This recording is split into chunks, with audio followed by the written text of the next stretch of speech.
My name is Brad Wubben, and I've been with the Lakeville Police Department as an officer for just a little over 7 years. Tonight we're working the dog shift, which is 6 p.m. to 6 a.m.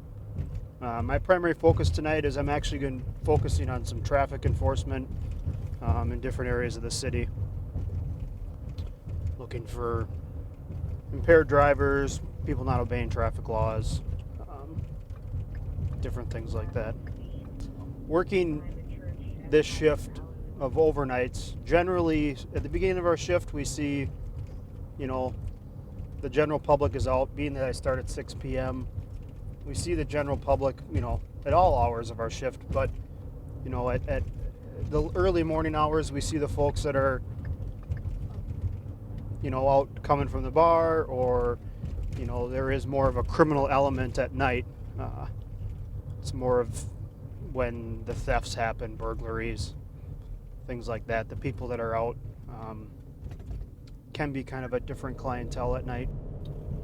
Well, being tonight actually is the 1st of July, the weather's pretty cool for this time of year. It's in the mid 50s and full moon, no wind. For people who are superstitious or whatever, they always say that full moon nights are pretty crazy. I don't really think that always fits. Just because it's a full moon, I think it just depends upon the night. Any night can be busy, any night can be slow. It just, we can have nights like tonight, Thursday nights that are busy, and we can have Monday nights that are busy as well, and weekends that are just really slow. So I think the full moon aspect of tonight and it being a cool, calm night, you never know. So far it's been a pretty slow evening.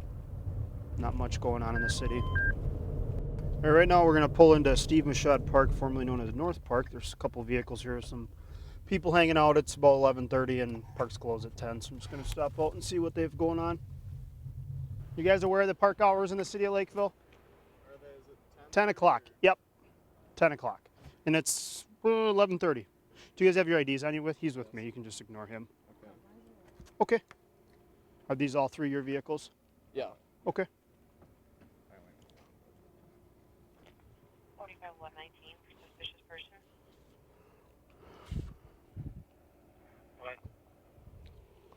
You guys just hanging out watching the stars, or? Yeah, we were just laying down. 45-119 Okay. Stone Grove, 2525 Any Williams action Drive. tonight? Nah, it's been pretty slow, to be honest with you guys. Turn left. Addresses are all current on your drive? Yes, Okay. sir. All right, hang tight, guys. I'll be back. So when we come in contact with people here in the parks after hours, we normally like to identify who they are, whether it be via their driver's license, ID card, or their name and date of birth. If just to make sure they don't have any wants for anything, active warrants.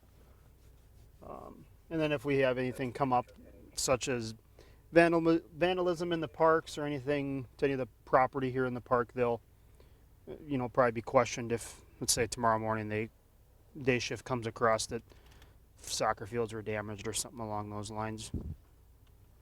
So I'll just run all these 3 parties and send them on their way with a warning for being in the parks after hours.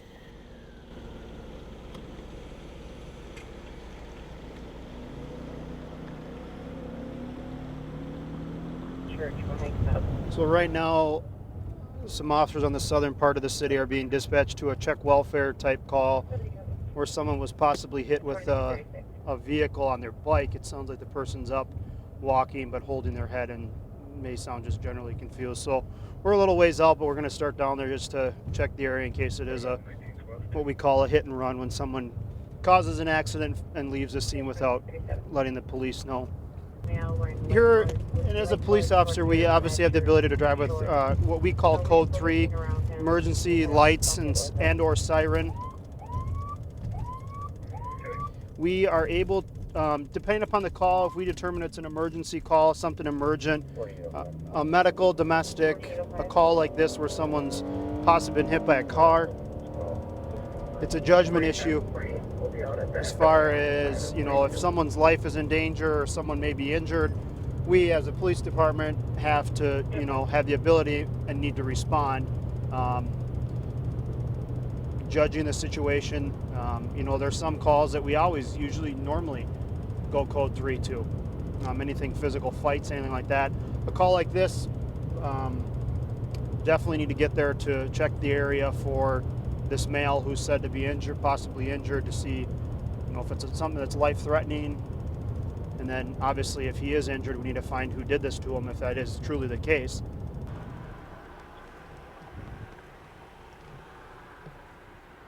You want medics, Nick? Yeah, just 4866. Can you start medics, please?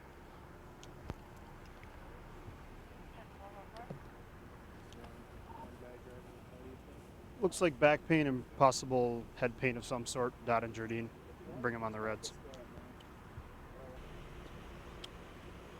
Was there anybody at home we could maybe have an officer stop out to come pick you up so you don't have to walk or ride if you don't want to go with the paramedics?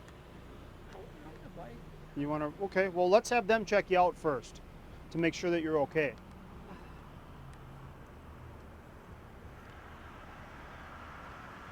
Did anybody witness you get hit by the bike or the vehicle? Okay.